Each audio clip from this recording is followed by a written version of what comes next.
Students, आज हम lesson number 6 विपणन का लास्ट टॉपिक विपणन से राष्ट्र को होने वाले महत्व को पढ़ेंगे।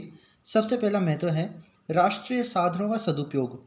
विपणन प्रबंध वस्तु का समय, स्थान, अधिकार, रूप एवं ज्ञान उपयोगिता का सृजन करता है। इससे देश के प्राकृतिक एवं पूंजीगत सभी साधनों का उचित वितरण एवं सदुपयोग संभव हो पाता है। देखिए, विपणन प्रबंध उपभोक्ताओं की आवश्यकता अनुसार वस्तुओं का उत्पादन करने के लिए देश में उपलब्ध प्राकृतिक और पूंजीगत संसाधनों का उपयोग करते हैं, जिससे इन संसाधनों का सदुपयोग संभव हो पाता है। अगला महत्व है मंदी से रक्षा।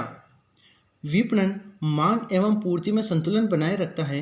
यह मांग का सृजन करके राष्ट्र को आर्थिक मंदी, बेरोजगारी, गरीबी आदि बुराइयों से बचाता है। देखिए, विपणन कार्यों के कारण बाजार में वस्तुओं की मांग और पूर्ति में संतुलन बना रहता है।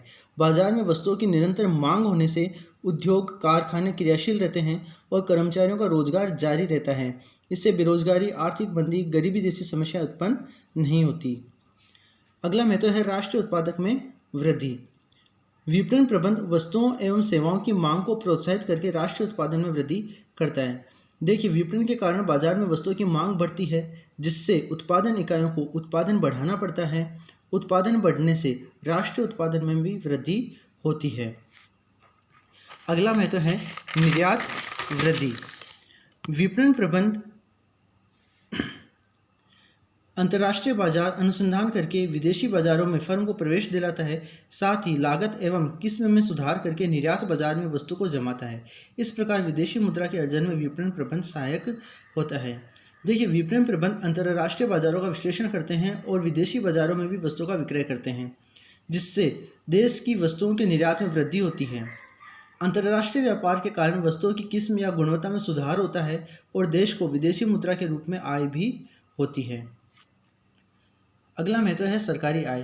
प्रभावी विपणन व्यवस्था से माल के उत्पादन, विक्रय तथा आय सभी में वृद्धि होती है। अतः सरकार की प्रत्यक्ष या अप्रत्यक्ष करों से आय में भी वृद्धि होती है। देखिए, प्रभावी विपणन व्यवस्था द्वारा विक्रय में वृद्धि होती है, जिससे उत्पादकों की आय भी बढ़ती है। उत्पादकों की आय में वृद्धि होने से सरकार को कर के रूप में आय होती है। इस प्रकार विपणन सरकारी आय को बढ़ाने में लाभदायक है। अगला महत्व है कृषि एवं सहायक उद्योगों का विकास। प्रभावी विपणन प्रबंध व्यवस्था द्वारा कृषि एवं अन्य सहायक उद्योगों के विकास को भी प्रोत्साहन मिलता है। इससे राष्ट्र का समन्वित विकास होता है। देखिए, प्रभावी विपणन व्यवस्था से कृषि और सहायक उद्योगों का भी विकास होने से राष्ट्र का समन्वित विकास होता है। यहाँ पर लेसन नंबर 6 कंप्लीट होता है। अब हम नेक्स्ट लेसन नंबर 7 को समझेंगे। सबसे पहले लेसन नंबर 7 है विक्रय संवर्धन। सबसे पहले हम विक्रय संवर्धन का अर्थ समझेंगे। विक्रय संवर्धन का आशय विक्रय वृद्धि के लिए की जाने वाली अनियमित क्रियाओं से है। देखिए, विक्रय संवर्धन से आशय बिक्री बढ़ाने से है। व्यवसायिक इकाइयाँ बिक्री को बढ़ाने के लिए कुछ योजनाएं लाती है, जिससे ग्राहक प्रेरित होकर वस्तुएं खरीदता है। ये योजनाएं एक सीमित समय के लिए होती हैं। विक्रय संवर्धन की क्रियाओं में अनेक प्रकार की योजनाएं होती हैं, जैसे डिस्काउंट अर्थात बट्टा देना, एक वस्तु के साथ एक फ्री देना, कुछ वस्तु एक्स्ट्रा देना, 0% ब्याज इत्यादि। इस चैप्टर का नेक्स्ट टॉपिक है विक्रय संवर्धन का महत्व। विक्रय संवर्धन के महत्व में सबसे पहला पॉइंट है विज्ञापन एवं व्यक्तिगत विक्रय की प्रभावशीलता में वृद्धि।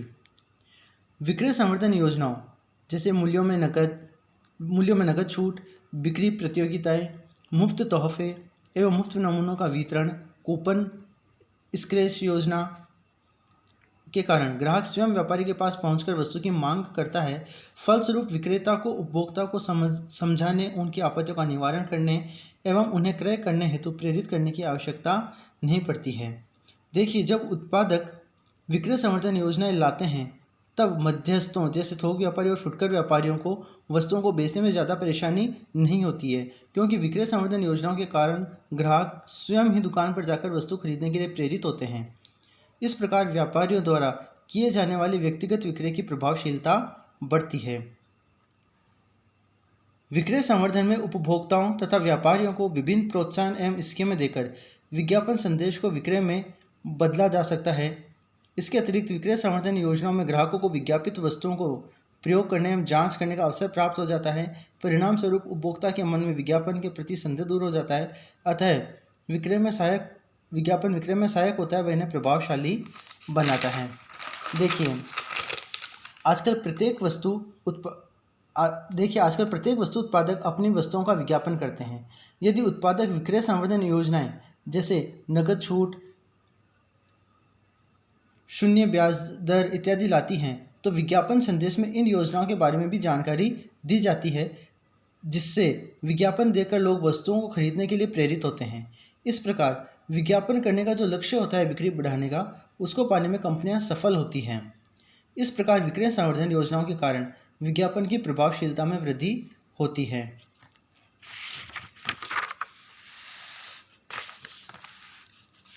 अगला महत्व है विक्रय में वृद्धि। विक्रय संवर्धन के अंतर्गत नमूनों, कूपनों का निःशुल्क वितरण किया जाता है। फैशन परेड का आयोजन, मूल्यों में छूट, विभिन्न प्रतियोगिता का आयोजन आदि किए जाते हैं। इन सभी प्रयासों को करने के परिणाम स्वरूप ग्राहकों का वस्तु की ब्रांड में विश्वास बढ़ता है तथा वे अधिक वस्तुएं खरीदने के लिए प्रोत्साहित होते हैं, जिससे विक्रय में वृद्धि होती है। देखिए विक्रय संवर्धन योजनाओं का लाभ लेने के लिए उपभोक्ताओं वस्तु को खरीदने में अधिक रुचि लेते हैं, जिससे विक्रय में वृद्धि होती है। ये विक्रय संवर्धन योजनाएं एक निश्चित समय के लिए होती हैं, इसलिए ग्राहक जल्द से जल्द इस अवसर का लाभ लेना चाहते हैं और वस्तुओं को खरीदने के लिए प्रेरित होते हैं। इस प्रकार एक निश्चित समय में संस्थाएं बिक्री बढ़ाने में सफल होती हैं। नेक्स्ट पॉइंट है प्रतिस्पर्धा पर विजय प्राप्त करना। आज का युग प्रतिस्पर्धा का युग है। प्रतिस्पर्धा पर सफलता प्राप्त करने के लिए विक्रय संवर्धन की महत्वपूर्ण भूमिका है। विक्रय संवर्धन के नए नए कार्यक्रमों के द्वारा संस्था अपनी प्रतिस्पर्धी कंपनियों से आगे निकल जाती हैं। देखिए आजकल बाजार में एक ही प्रकार की वस्तुएं बनाने वाली अनेक कंपनियां हैं, जिस कारण प्रतिस्पर्धा का स्तर बहुत ज़्यादा है। विक्रय संवर्धन की योजनाओं के कारण प्रत्येक कंपनियां अपनी प्रतिस्पर्धी कंपनियों को टक्कर दे सकती हैं और बाजार में अपना अस्तित्व कायम रखने में सफलता प्राप्त कर सकती है। अगला महत्व है नए बाजारों में प्रवेश। विक्रय संवर्धन कार्यक्रमों की सहायता से निर्माता अपनी वस्तु के लिए नए नए बाजारों में आसानी से प्रवेश कर सकता है। देखिए नए बाज़ारों में प्रवेश से तात्पर्य है कि उस जगह वस्तुओं को बेचना जहां अब तक वस्तुएं नहीं बेची जाती थी।